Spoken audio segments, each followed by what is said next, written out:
আসসালামু আলাইকুম। সকাল সকাল খামারের উদ্দেশ্যে চলে এসেছি। তো খামারের মধ্যে এসে প্রথমে কবুতরের ঘরটা খুলে দেই। তো কবুতরের ঘর খুলে দেওয়ার পরবর্তীতে আমরা আমাদের খামারের উদ্দেশ্যে চলে যাই। তো খামারের মধ্যে গিয়ে প্রথমত খামারের দরজা খুলে খামারের মধ্যে ঢুকি। ঢুকার পরবর্তীতে আমরা আমাদের মুরগিগুলোকে দেখতেছিলাম। তো দেখলাম মাশাআল্লাহ মুরগিগুলো অনেকটা ভালো এবং সুস্থ আছে আলহামদুলিল্লাহ। তো যাই হোক, পরবর্তীতে আমরা আমাদের খামারের সাইডের যে তিরপাল যেগুলো আছে ওইগুলা একে একে সবগুলো তিরপাল নামিয়ে ফেলি। তো তিরপালগুলা নামানোর পরবর্তীতে আমরা আমাদের খামারের মুরগির সাইডে চলে যাই। তো ওইখানে গিয়ে দরজাটা খুলে খামারের মধ্যে ঢুকি। ঢুকার পরবর্তীতে মুরগিগুলোকে দেখতেছিলাম। তো দেখলাম মাশাআল্লাহ মুরগিগুলো অনেকটা ভালো আছে। তবে আমাদের যে মুরগিটা ডিম পারতেছিল তো ওই মুরগিটা আজকে ডিম পারে নাই। এখন পর্যন্ত আমরা সকালে এসে ডিম পাই নাই, পরবর্তীতে আমরা বিকেলেও ডিম পাই নাই। তো আজকে ডিম পারে নাই। তো যাই হোক, পরবর্তীতে আমরা খামারের মধ্যে ঢুকে ওইখানের যে তিরপাল যেগুলো আছে ওইগুলা একে একে সবগুলো তিরপাল নামিয়ে ফেলি। তো তিরপালগুলা নামানোর পরবর্তীতে আমরা আমাদের মুরগিগুলোর যে পানির পাত্র যেগুলো আছে ওইগুলা একে একে সবগুলা পানির পাত্র উঠিয়ে ফেলি। তো পানির পাত্রগুলা উঠানোর পরবর্তীতে ওইগুলা নিয়ে আমরা আমাদের পুকুরের উদ্দেশ্যে রওনা দিয়ে দেই। তো পুকুরে গিয়ে ওইগুলা ভালো করে সুন্দর করে পরিষ্কার করে ফেলি। তো ওইগুলা পরিষ্কার করার পরবর্তীতে আমরা আমাদের পাইপের ওইখানে পানির পাত্রগুলো নিয়ে যাই। তো ওইখানে গিয়ে পাইপ দিয়ে পানির পাত্রগুলোর মধ্যে ফ্রেশ পানি ভরে প্রথমে আমরা আমাদের মুরগা যেগুলো আছে ওইগুলাকে একে একে সবগুলো পানির পাত্র দিয়ে দেই। তো পানির পাত্রগুলা দেওয়ার পরবর্তীতে ওদের খাবারের পাত্রের মধ্যে দেখতেছিলাম খাবার ছিল না। তো যার জন্য আমরা খাবারের পাত্রটার মধ্যে একটু খাবার দিয়ে দেই। তো খাবার দেওয়ার পরবর্তীতে আমরা আমাদের মুরগির সাইডে চলে আসি। তো মুরগির সাইডে আসার পরবর্তীতে আমরা আমাদের মুরগিগুলোকে প্রথমে ওদের পানির পাত্রটা দিয়ে দেই। তো পানির পাত্র দেওয়ার পরবর্তীতে ওদের খাবারের পাত্রের মধ্যে আমরা খাবার দিয়ে দেই। তো খাবার দেওয়ার সময় মুরগিগুলো অনেকটা লাফালাফি করতেছিল। তো যাই হোক, মুরগিগুলো ভালোভাবে আলহামদুলিল্লাহ খাবার দাবার খেয়েছে। তো খাবার দাবার দেওয়ার পরবর্তীতে আমরা আমাদের খামার থেকে সকালের মতো চলে যাই। আর আপনারা হয়তো জানেন আমাদের খামারে আমরা অনেকদিন যাবত মুরগি বিক্রি করতেছি, আর আমাদের এখন 2 নাম্বার ব্যাচ চলতেছে। আর এই 2 নাম্বার ব্যাচের যে মুরগি যেগুলো আছে ওগুলো আমরা প্রায় অনেক দিন যাবত লালন পালন করতেছি। বর্তমানে আমাদের এই মুরগিগুলার বয়স প্রায় 3 মাস প্লাস। তো 3 মাস অনুযায়ী মুরগিগুলার আলহামদুলিল্লাহ অনেকটা ভালো ওয়েট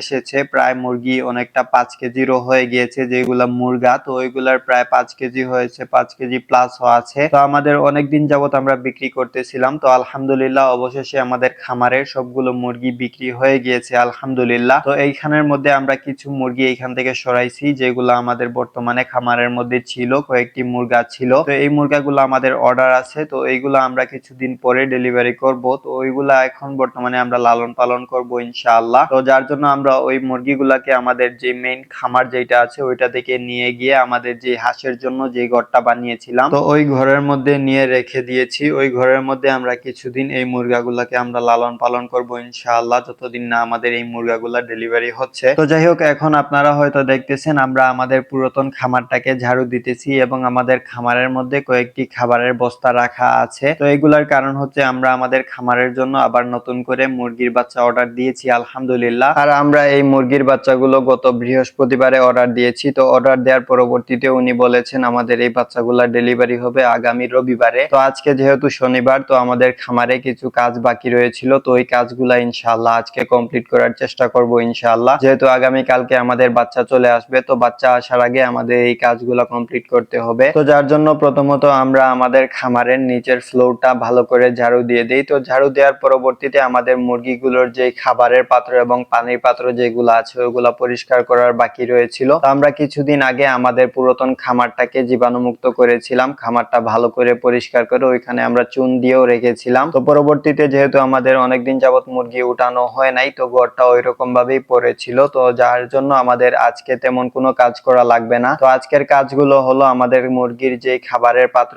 এবং পানির পাত্র যেগুলো আছে ওইগুলা পরিষ্কার করা এবং আমাদের মুরগিগুলোর যে ব্রুডিং এর যে ব্রুডার শিট যেগুলো আছে ওইগুলা পরিষ্কার করা। ওইগুলো আমরা পরিষ্কার করি নাই। তো ওইগুলো আমরা আমাদের অলসতার কারণে অনেকদিন যাবত পরিষ্কার করতে পারি নাই। তো আজকে ইনশাআল্লাহ ওইগুলো পরিষ্কার করে ফেলবো। তো প্রথমে আমরা আমাদের মুরগিগুলোর যে পানির পাত্র এবং খাবারের পাত্র যেগুলো আছে ওইগুলা পুকুরের উদ্দেশ্যে নিয়ে যাই। তো ওইখানে গিয়ে ওইগুলা ভালো করে সুন্দর করে পরিষ্কার করে ফেলি। তো পরিষ্কার করার পরবর্তীতে আমরা আমাদের মুরগিগুলোর যে ব্রুডার শিট যেগুলো আছে ওইগুলাও ভালো করে সুন্দর করে পরিষ্কার করে ফেলি। তো শিটগুলা পরিষ্কার করার পরবর্তীতে ওইগুলাকে আমরা কিছুক্ষণ রোদে দিয়ে রাখি, যেহেতু ওইগুলা ভিজা ছিল। আর আজকে আমরা আমাদের মুরগিগুলোর ব্রুডিং এর যে কাজ যেটা আছে ওইটা প্রায় কমপ্লিট করে রেখে দিব ইনশাআল্লাহ। তো যার জন্য আমরা প্রথমে ওই ব্রুডার শিট গুলাকে রোদে দিয়ে ওইগুলাকে শুকিয়ে ফেলি। তো শুকিয়ে ফেলার পরবর্তীতে ব্রুডার শিট গুলো নিয়ে আমরা আমাদের খামারের উদ্দেশ্যে চলে আসি। তো খামারের মধ্যে এসে ব্রুডার শিট শীট গুলোকে রেখে পরবর্তীতে আমরা কিছু ইট ভালো করে ধুয়ে ওইগুলাকে জীবাণুনাশক দিয়ে ভালো করে ধুয়ে রাখি। তো ইট গুলাকে ধুয়ে রাখার পরবর্তীতে আমরা আবার আমাদের খামারের মধ্যে আসি। আসার পরে আমরা আমাদের ব্রুডার শীট যেগুলো আছে, তো ব্রুডার শীট গুলা দিয়ে আমরা আমাদের মুরগিগুলোর জন্য ব্রুডার তৈরি করার কাজটা শুরু করে দেই। তো প্রথমে আমরা আমাদের ব্রুডার শীটটা দিয়ে একটি ব্রুডার বানিয়ে ফেলি। তো ব্রুডারটা বানানোর পরবর্তীতে আমরা আমাদের হুপারটা চেক করতেছিলাম। তো দেখলাম আলহামদুলিল্লাহ আমাদের হুপারটা ভালো আছে এবং হুপারের যে তাপমাত্রা মাপার মিটার যেটা আছে ওইটাও ভালো আছে আলহামদুলিল্লাহ। তো যাই হোক, পরবর্তীতে আমরা যে ব্রুডারটা বানিয়েছিলাম তো ওই ব্রুডারের মধ্যে কিছু ধানের চুচা দিতেছিলাম। আর এই চুচাগুলো হচ্ছে আমরা